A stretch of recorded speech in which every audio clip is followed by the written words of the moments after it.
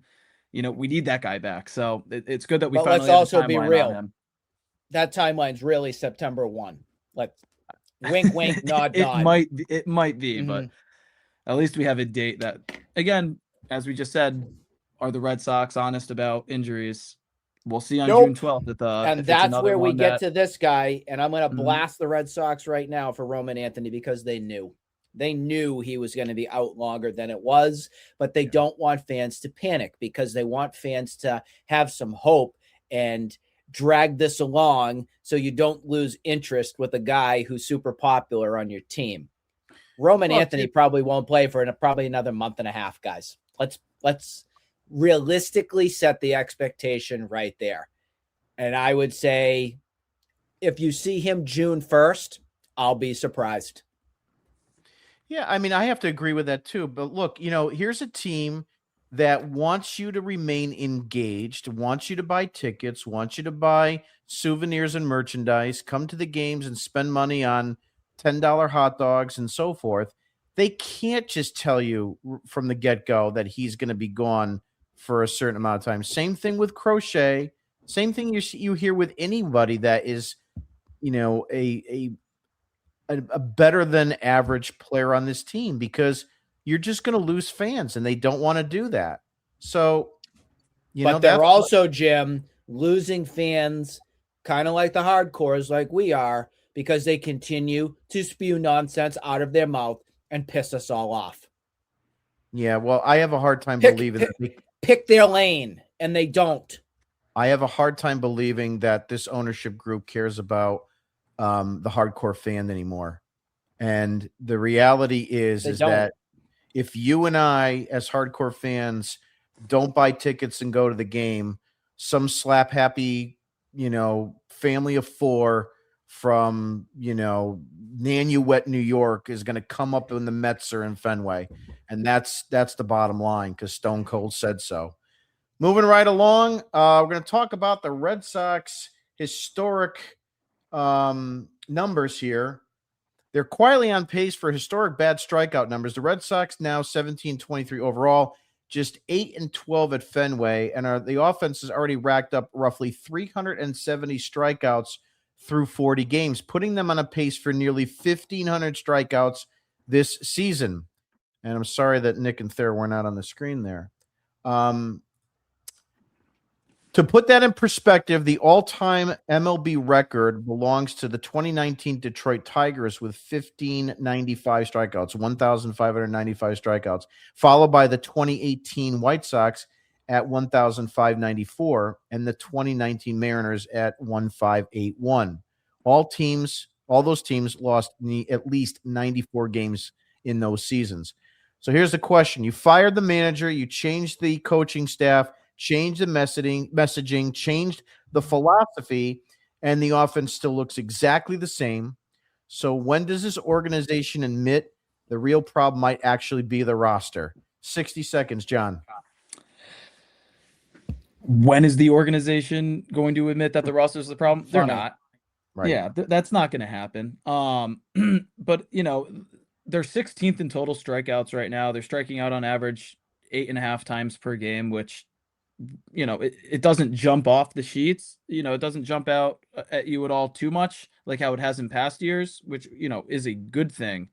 But when you put it like this on screen, it is terrifying. And, it's a product of everybody striking out a lot more than teams have in the past. The pitching's gotten velocity, at least has, continues to tick up and up and up. But to answer your question, nothing is going to change, on a broad scale. This team isn't going to come out tomorrow and, for the next 30 games, strike out at a league average rate. They're always going to be, as they have been for the past 5 years or so, up in that, 25 to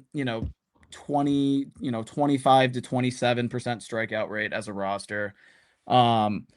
the strikeouts are there, but in years past, we had slugging on this team, and that's just not there anymore. So, the strikeouts used to jump out, but we didn't freak out about them because there was the slug.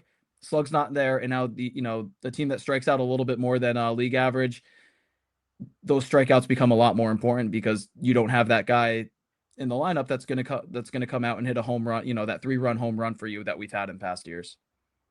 Yeah, and when you have Trevor Story with a slugging percentage under 280, you just can't live in that area anymore. Thayer, 60 seconds. Your thoughts on the strikeouts and so forth? Well, the three teams that they're comparing them to were all teams with terrible rosters that lacked power and that lacked production. That's what the Red Sox are. They have a theory behind their hitting of lifting the ball, which takes your bat through the zone with less time in the hitting zone, and it forces your players to be better bat to ball. The problem is you have inferior players for bat to ball. Second of all, you have no one with any power. In order to generate the power, they have to give max effort on every swing and every at-bat. So the idea of cutting down for those 2 strike attempts, they don't do. And what they start to do is, in order to get to the fastballs like Trevor Story, like John was saying, you have more power pitchers throwing the ball 97 and above. These inadequate baseball players, in order to get to 97 above, have to start early. And they have to generate their own power and start their bat speed because they're lacking. Like we saw with Caleb Durbin, some of the worst bat speed in the history of baseball. So what do? They start early. Maybe occasionally they connect on a fastball, but more times than not, they're not. And that leaves them very susceptible, like Trevor Story, to off-speed pitches. And that's what you're getting. You're getting guys that are flailing at pitches, that are making themselves look disgusting. And that's a combination of a roster that's inferior with a offensive sort of game plan and mindset that is not devoted to making your players successful. It's a twofold issue that cannot be solved. Yeah, and that's just where they're at. Yeah, I think, it's one of those things that the roster is the roster. There's really no other way to describe it. I mean, Core hit the nail on the head, and it's going to continue to be that way until some change is made. And I think for the benefit of the fan, the Red Sox fan, you better hope that this team finishes dead last and is absolutely a merciful display. And the reason why I say that is because if you want change and you want to start winning games again and having a winning product on the field, that's the only way it's going to change. And if you want to come at me and say, yeah, but last year they were in the playoffs. They weren't good enough to be in the playoffs. They weren't. If you don't have that 10-game winning streak in the middle of the season, they don't make it. If you don't have Crochet 10 games over 500, you don't make it. Well, they just in 21 were in the playoffs too. It's twice this decade. In 2021, they were a Rafael Devers home run into it. If they didn't have that, they were out of the playoffs too. So, look, there's no one left from 21 essentially either, let alone 18. So they're not investing into a product that was a winning formula. And the same thing last year. You want to call the 2025 Red Sox a winning formula? What did you do to improve it? Again, we can talk about this over and over and over again. You needed a right-handed power bat to complement bringing back Bregman and a number 2 starter. You did none of it. People want to say that you got Ranger Suarez. That's fine. But Thayer brought this up on many shows, even in the offseason. You can't just you can't dabble in the water and expect to get, wet. You have to jump all the way in, and that's not what they did. They jump in on one, but then they dabble in other realms or just completely get cold feet. And that's not going to win you a championship. That's not what 2004, 2007, 2008, that's not what those teams were built upon. Nick, 60 seconds on the strikeout numbers. Well, I mean, this pretty much locks in where I expect the Red Sox to be at the end of the season. Thanks for putting it in red, white, and blue, Jim, because this is where we'll be. We'll be in the 1,500 strikeouts. We may even set the record if Trevor Story and crew are still a part of this team. They are all things that we identified last season. I don't want to be a broken record, but we all talked about in order for the Red Sox to improve from what we saw from last season would be to cut down strikeouts, make more contact. Like you said, Jim, get another right-handed thumper for the lineup, get a legitimate number 2 starter, and they failed to continue to do that. So this is where they're at right now. I am not surprised. I think the worst is yet to come still for this team. 60 may be pushing it for wins. It might be. Yeah. I'm looking at like a 62, 63 win season right now. Mm-hmm. Yeah. I think it's well within the margin of error. They're that bad. Yep. Moving right along to pitching probables. Goody. Here's what we have on tap for the Phillies series. And tomorrow, Tuesday, May 12th, we have the Philadelphia Phillies coming into town for a 6:45 p.m. start. We don't even know who the starter is for that. Wednesday is supposedly a 6:45 start. Sonny Gray is supposed to be on the mound for that game. And on Thursday, another 6:45 is supposed to be Ranger Suarez. John, really quickly, what is your predictions for this series? Yeah, so first off, I think tomorrow is supposed to be an opener for Bayo. Could be. If I'm not mistaken. Do we know that confirmed yet? Because there was still been some talk. Yep. I think that's he needs his ass wiped before he goes out to pitch, and then so I think the TBD is just up there for the time being for because we don't have confirmation on who the opener is going to be. I wouldn't expect it to be Moran again, just because he didn't perform last time. He's a Moran. But guess what? Your opponent's Zach Wheeler, so it doesn't really matter who the opener is. The Red Sox will be lucky to get one run in that game. Then Wednesday, Andrew Painter versus Sonny Gray. Andrew Painter's had a really tough start to the year, 6.89 ERA. So that game I have a little bit of faith in. And then Thursday, the the getaway game, Jesus Luzardo versus Ranger Suarez. Is Suarez going to be on a pitch count? Is he even going to pitch? We don't know for sure yet. Jesus Luzardo has a 5.98 ERA this season, but he's been the most unlucky pitcher in baseball. So do not be surprised, anybody, if he comes out, throws 7 innings of 1-run baseball with 10 plus strikeouts. I've got 1 out of 3 in this series. And that win's probably going to be the Sonny Gray start. Yeah, I'm just going to go next just for the ha-has of it. But I want to say this. If the Philadelphia Phillies were the team that you were facing 3 weeks ago, when they lost 9 in a row or whatever it was, I would say the Red Sox would win 1 out of 3. But the Don Mattingly Phillies are currently 7-3 in their last 10. I'm going for a complete sweep of the Philly cheesesteaks. Nick, you're next. I'm going the same boat as you. The only one that I'm questioning is Sonny Gray up against Andrew Painter. I think that one at least might give a little bit of a chance. But out of this, I am going with a Philly fanatic sweep. Thayer, you're up. Cheesesteaks all around or what?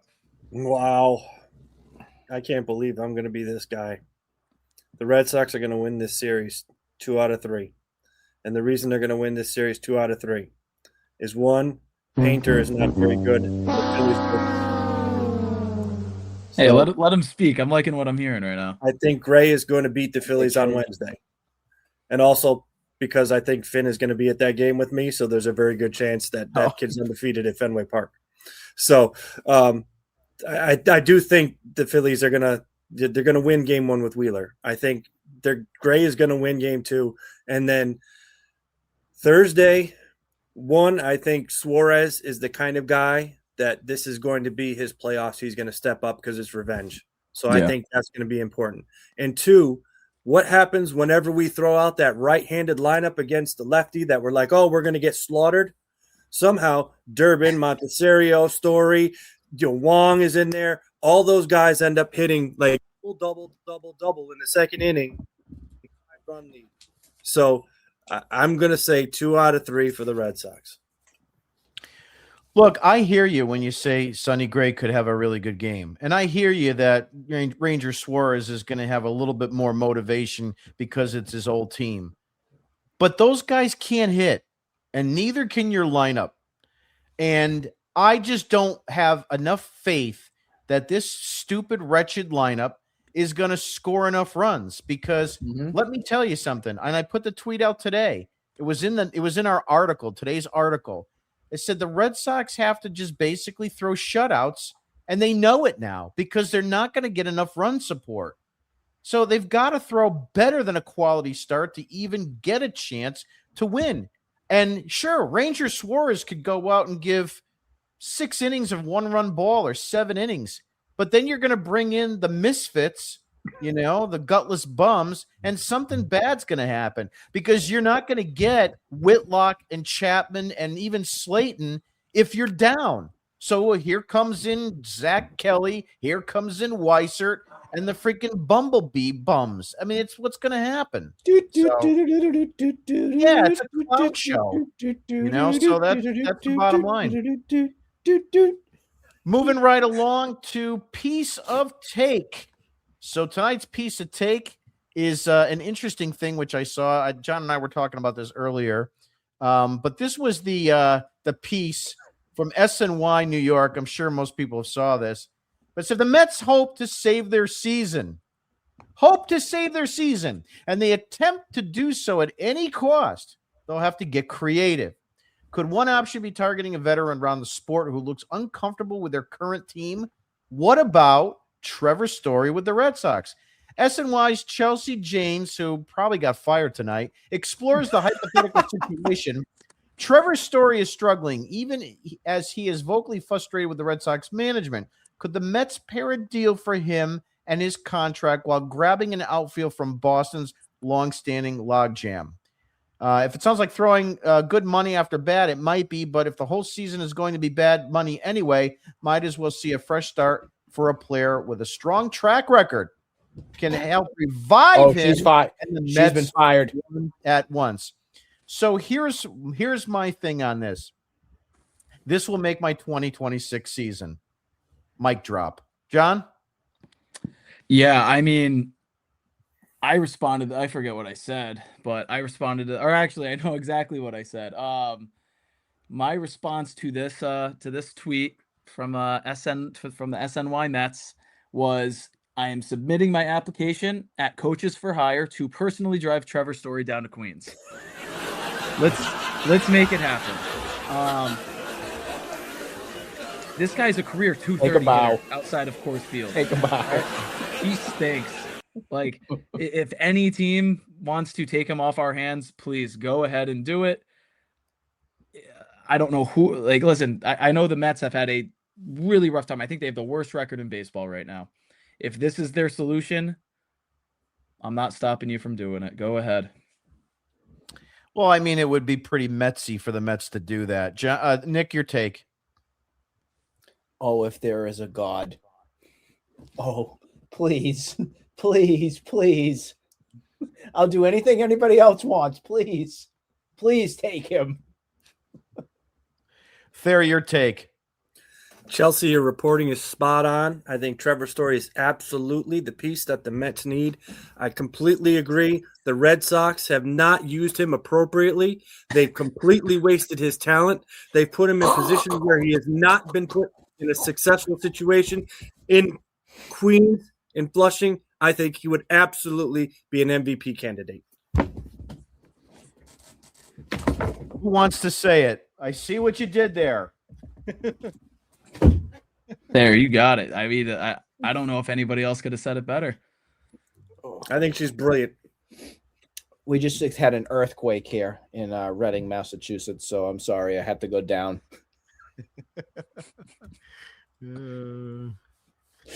Oh, God. All right. I think that's going to wrap it up. Let's go into comments. So let's get these comments going for today. See what we got here. We'll start off with Glenn. Glenn said he didn't get the notification tonight. Sorry about that. It was actually scheduled. I usually don't schedule them in advance, but This one I did. So whether you're on X or you're on watching it on YouTube, looks like X, but sorry about that. Glenn says you can't be serious. He's not. He's that's what you do when you're trying to say you're trying to like, I see what you did there type of thing. So. I need a Jedi mind trick those people into doing it. Yeah, this is exactly the shortstop you want, right? So these are the shortstops you're looking for. Yeah, these are the shortstops you're looking for. Nick, I don't know what you did to blue yourself out there, but what did I do? I don't know. You're blued out from somehow. I don't know what you did. There, you can't be serious, right? Ringling Brothers, Glenn says. That's exactly what it is. Matt says, why is Story still playing on my baseball team? It's enough already. There's no excuses anymore from him. He's healthy and still has no idea what to do. He's breaking down, and I think there's a very good thing, idea to say that he's just going through the motions at this point. He went crazy last year. It's my opinion that he thought he could find a good deal in the offseason. His agent probably said there's nothing out there. Just re-up and just walk through it. Honestly, Mayer should have started the season at shortstop, but no, Cora was obsessed with him thought he was perfect. Not to mention Story couldn't stop whining about Cora leaving, like, grow the hell up and get away from me. Well, look, I mean, the bottom line is they didn't even tell Marcelo Mayer that he was going to be the shortstop until like 5 minutes before opening day. I mean, that's how bad. Second base. And yeah, so I mean, at that point, if you're not even sure he's going to be your second baseman, how are they going to make him the shortstop? And Cora loves his guys. He didn't have Bregman. He needs a veteran in there. That's Trevor Story. And that's why Trevor Story went apeshit when Cora was fired. Matt says, Nick, is Crochet going to even pitch again? Yes, he's going to pitch again. We just don't know what year. In 2028. Matt also says everything about this organization is pathetic and childish. Welcome to the 2026 Red Sox, same as the 25, the 24, the 23, the 22, the 21, 20. It's over and over again. We responded, yeah, I do think Crochet pitches again, but why bother using those bullets when your team is ass? I don't know which one of us replied to that one, but Matt also wrote in, also, is Breslow ever leaving? Because he has ruined my summer. He's ruined everybody's summer, just like Chaim Bloom ruined your summer. Mm-hmm. It's the summer of the 26 Red Sox. Thoughts on Torey Lavillo as the next manager? So I quoted this, and I saw that on Twitter. I said, if this is true, I'm in. But, there's a lot of people that wrote in underneath me, and part of it was like, why would he leave a perfect relationship, in Arizona? He's kind of the king there. He's got a great general manager that supports him. Why want to come here when you know that you probably can only last about 3 years? So Michael had said earlier, Nick put it up, fire Trevor Story into the sun. Groovy Weenie, Trevor Story is just the worst ever. Why does no one see that and keep him on the team? It's because of the money in the contract. That's the only reason. I could hit better than Trevor Story. Give the Red Sox a call. Just go down the Lansdowne Street. Listen, all of us have been better than Trevor Story this year. The guy's got a negative .5 WAR. So, yeah. So actually, better than Trevor Story. Each one of us and all you guys actually are better than Trevor Story. No one is coming to save this team. No, there's not going to be a light at the end of the tunnel, Mike. This is what you're going to get. You're going to get a 60-65 win team. And I hope it's less. I really do. This team needs to be punished for what they've done to the fans and in this organization. And for all the people that say, oh, you're just no negative. What's there to be positive about? Name me one guy in this lineup that's taken a step forward this year, or a step forward in his career. I mean, maybe you could say Raphael a little bit. Yeah, I mean, Rafaela has, Willie Abreu has, I guess Connor Wong has, but it hasn't been significant enough to make any actual difference in the win and loss column. I mean, honestly, Willie Abreu and Contreras have been your best players, but I don't know. Groovy says this is a terrifying number. Trevor Story's fault since he can't hit to save his life. I wonder if he could get a hit to save his life, save it. Nope. 3 pitches, you're out. Let's see. Older Revelist says, can we put Trevor Story and Jaron Duran on a slow boat to China? Oh, I would want him to be on a speedboat. I mean, Jemai Webster might think that they could bring him to China with Yoshida because he thought he was Chinese. They both got to go. Yeah. The goal shouldn't be just make the playoffs. The goal should be win the whole thing. But see, that's the problem, Mike. This is what ownership looks at now. There was a stat last year that said payroll was down 37% or 35%. Let's see, payroll was down 35%, but attendance was only down 7%. So it doesn't take a mathematician to realize I could save 35% and I'll only lose 7% of attendance. So they're just creating a team that they feel can back into that third wild card. And then it's one of those things where you say anything can happen at that point and anybody can get hot. So that's their mentality now. You know, they've won 4 championships. They don't have that desire. There's not that sense of urgency anymore. And it's never going to come back with this ownership group. Icon, you gave a little bit of a smile there. My birthday is Wednesday, and thankfully I won't see the game. Happy birthday, Matt. Red Sox Diehard says, Story sucks, Duran sucks, Weissert sucks. Get the F out of Boston, right? He forgot about Kelly, and he forgot about who's that other relief pitcher who stinks. Moran. No, Moran's been fine. The right-handed one. Oh God, what's his name? Watson. Ryan Watson. Michael says, please, Mets. I mean, that's probably the only thing to celebrate the whole season. And we'll probably have like a call-in on that day or something like that. It'd be like winning the World Series. Story bound for a comeback in Queens. Let them have it. I'm done. We don't need to even bother with that anymore. We agree. MVP player. Swings made for the Queens. Exactly. That's going to wrap it up for tonight. I'd like to thank everybody for being on the show and contributing their comments. Also, too, thanks to the panel, John, Nick, and Thayer for being on. Tom and Quincy was supposed to be on tonight. Unfortunately, he had some audio issues, so he apologizes for not being on. If anybody was aware that he was going to be on tonight, he does apologize for that. Also, too, go to our website, redsoxdigest.com, and go ahead and get a free subscription. We have an article every day after a Red Sox game, sarcastic, slapstick, and savage about this team. And then also don't forget to, we don't have it today because there was no game, but the Star of the Game contest is something, you'll see this graphic on my account and everybody else's perhaps, but at least mine, and it'll say Star of the Game sweepstakes. If you comment who you think the star of the game is for that day and you got it right, you get a point. Whoever has the most points by the end of the season in October will win a $100 MLB gift card shop card, and we'll put you on the podcast too for that day. So something else to think about there. Other than that, anybody else got any other comments or things that they want to talk about? Jim, do you want to mention what you did this past weekend with a certain awesome media personality in Boston? Yeah, so I reached out on Cameo, and I actually got a hold of Tony Massarotti to do a cameo for us. It is up on X if you want to take a look at it. He gave a great shout out to all of us here at Red Sox Digest. And he also offered to be on our show. So we're trying to schedule that so that we can get Maz's opinions and takes on the Red Sox season. I think it would be a lot of fun to get him on.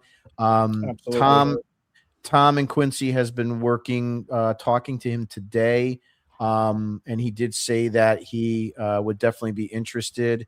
I think there is a graphic on that I can show everybody if I'd like to. Let's see where it goes here. Yeah, here it is here. So let me bring that up. Bear with me. I also called into 98.5 today because Maz didn't think that I was real.